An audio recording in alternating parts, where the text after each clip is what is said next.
Olá pessoal, tudo bem com vocês?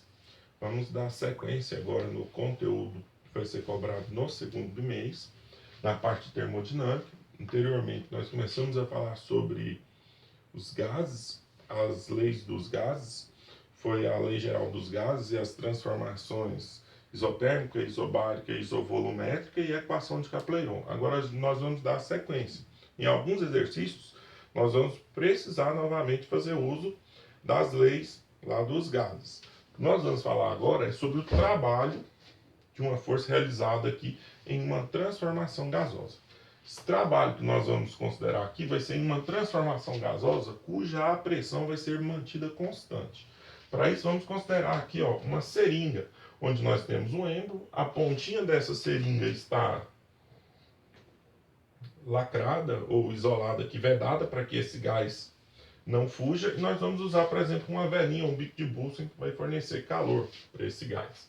Então, o que vai acontecer? Como a pressão vai ser mantida constante, nós vamos perceber que o volume e a temperatura desse gás vão aumentar na mesma proporção.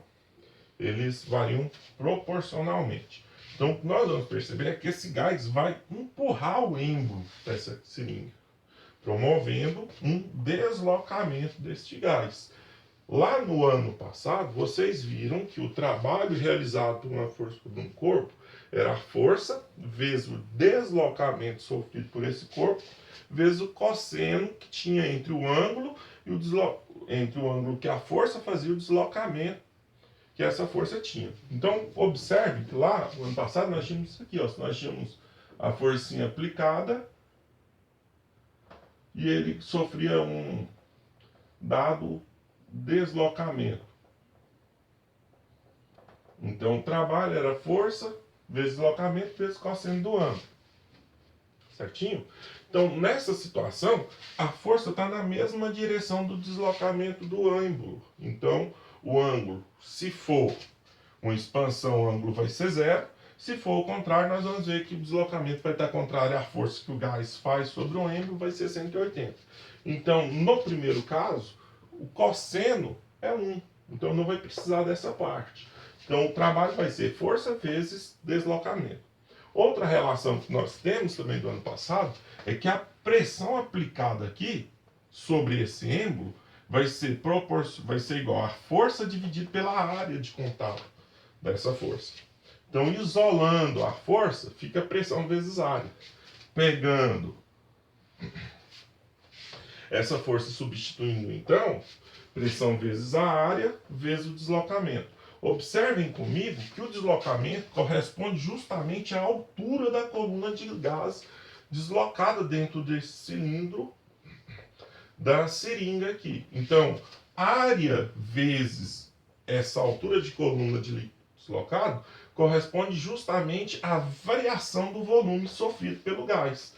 Então, para nós calcularmos o trabalho realizado em uma transformação gasosa a pressão constante, basta pegar a pressão vezes a variação do volume sofrido pelo gás. Lembrando que essa variação do volume vai ser o volume final menos o volume inicial.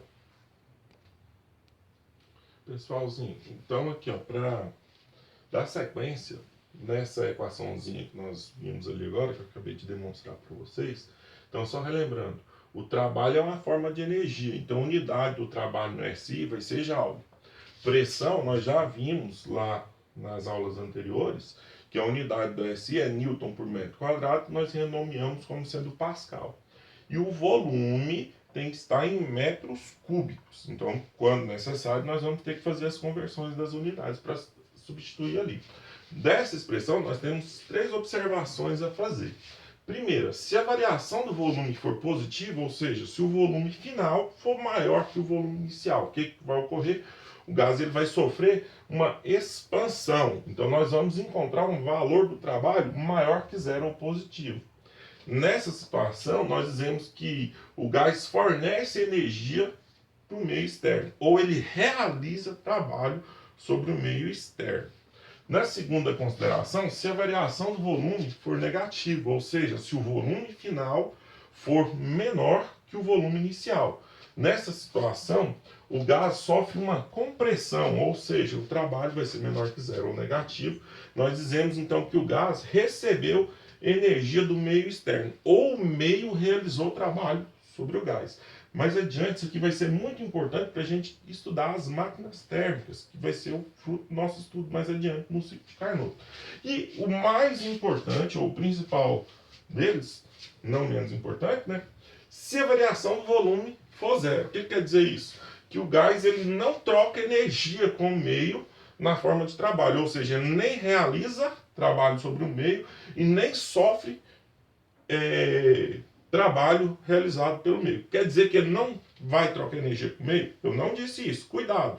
Porque lá no ciclo de Carnot nós vamos ver que ele vai trocar energia de outras formas. Por exemplo, recebendo ou perdendo calor. Ok?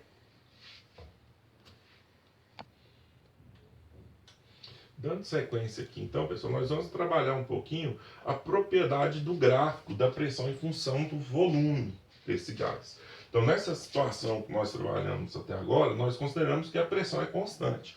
Então, se nós tivermos aqui um gráfico da pressão em função do volume, a pressão constante, então ela não vai mudar, ela vai de um volume inicial a um volume final. Se nós analisarmos aqui, ó, essa basezinha entre V1 e V final, dá variação do volume. E a altura dessa figura é justamente a pressão. Então, o que nós temos? Que o trabalho é a pressão vezes a variação do volume. Ou seja, o trabalho nada mais é do que a área da figura formada pelo gráfico da pressão em função do volume. Isso aqui é uma propriedade para este gráfico. Observe que se, por acaso, a pressão não for constante, essa propriedade continua tendo o mesmo valor. Por exemplo, no caso da pressão variável, onde a pressão varia no decorrer da transformação, ela vai de um volume inicial a um volume final, que é uma pressão inicial a uma pressão final. Para calcular o trabalho, basta novamente calcular a área dessa figura formada. Ah, pessoal, essa figura aí é extrema. Fiquem tranquilos. Lá nos exercícios, geralmente ele vai trabalhar com retângulos, triângulos, trapézios, ou figuras onde nós vamos conseguir decompor para encontrar esse valor. Nessa figura aqui, nós teríamos que usar uma somatória das áreazinhas, que lá no cálculo, um pouquinho a gente trabalha como sendo integral. Não é o nosso caso aqui no ensino médio. Mas as figuras lá vão dar condições para que a gente calcule a área dessa figura para poder, então, encontrar o valor do trabalho realizado ou sofrido por este gás. Dando sequência aqui, pessoal, nós vamos falar sobre as transformações cíclicas. O que seriam essas transformações cíclicas? São aquelas transformações onde pode ocorrer uma variação tanto de pressão, volume e temperatura do gás, mas que as condições finais serão iguais às condições iniciais.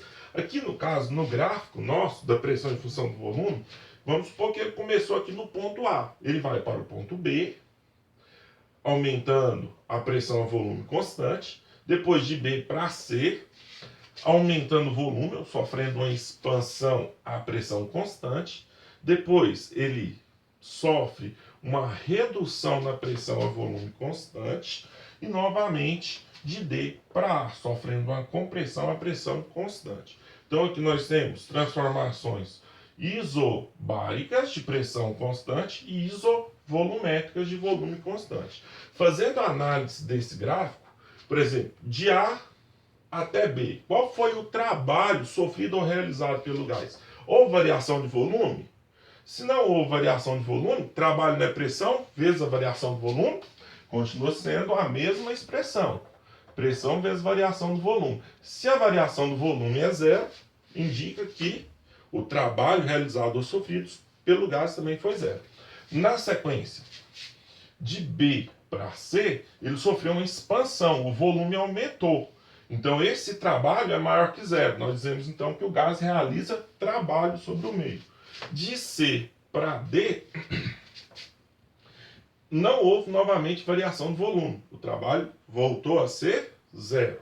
E de D para A,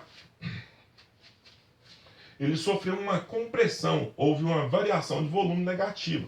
Ou seja, o trabalho foi menor que zero. Então, nessa situação, de D para A, o meio realiza trabalho sobre o gás.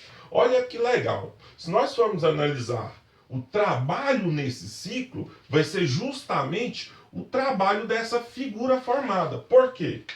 De B para C, o trabalho seria toda essa área aqui, ó, de vermelho, que é um trabalho positivo, certo? Já de D para A, o trabalho já seria essa área de azul, que vai ser um trabalho negativo. Então, no ciclo todo, nós vamos somar todo o trabalho desenvolvido, que seria o trabalho de A para B, mais o trabalho de B para C, mais o trabalho de C para D, mais o trabalho de D para A. Então, eu vou pegar a área total menos a área dessa partezinha menor. Então, no ciclo, o trabalho realizado no ciclo vai corresponder à área da figura do ciclo. Então, guarda bem isso daqui, ó, porque nesse ciclo, o trabalho realizado ou desempenhado pela máquina durante aquele ciclo corresponde justamente à área do ciclo, certinho?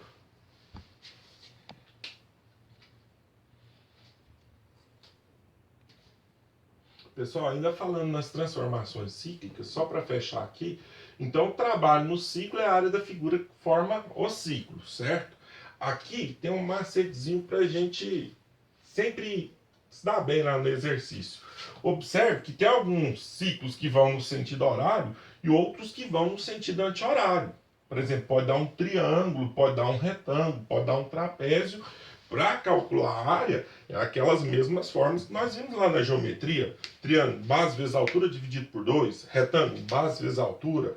Trapézio, base maior mais base menor, vezes altura dividido por 2. Ah, eu esqueci de qual é essa área. Divide em triângulo e retângulo, calcula a soma das áreas, que vai dar o resultado para vocês. Aqui o que nós temos que ficar atentos? No sentido que está ocorrendo esse ciclo. Se o ciclo for no sentido horário, o trabalho é positivo. É positivo. Então o gás realiza trabalho sobre o meio. Lá na máquina térmica, da mesma forma, ela vai realizar trabalho sobre o meio. Se o ciclo for negativo, ou desculpa, se o ciclo for anti-horário, o trabalho é negativo, ele é menor do que zero. Então o meio realiza trabalho sobre o gás lá dentro da máquina térmica também. Pessoal, para fechar essa primeira parte aqui, antes de nós entrarmos na primeira lei da termodinâmica, em alguns casos nós vamos precisar da variação da energia interna do gás, ou da energia interna dele. O que seria essa energia interna? Seria a soma das energias cinéticas de todas as partículas desse gás. Para calcular essa energia interna, ou energia do gás, é 3 meios de nRT, que é o número de mols, constante universal dos gases, vezes a temperatura. Então, se eu tiver essa energia no estado 1 e no estado 2, a variação dela é pegar a energia interna final menos a energia interna inicial. Observe que essa parte aqui vai se manter a mesma. Então, você vai pegar a temperatura final menos temperatura inicial. Ou seja, a variação da energia interna vai ser 3 meios de nRT vezes a variação da temperatura sofrida por esse gás. Lembrando que essa variação da energia interna no SI vai ser em joules e a variação da temperatura tem que estar na escala Kelvin, certinho?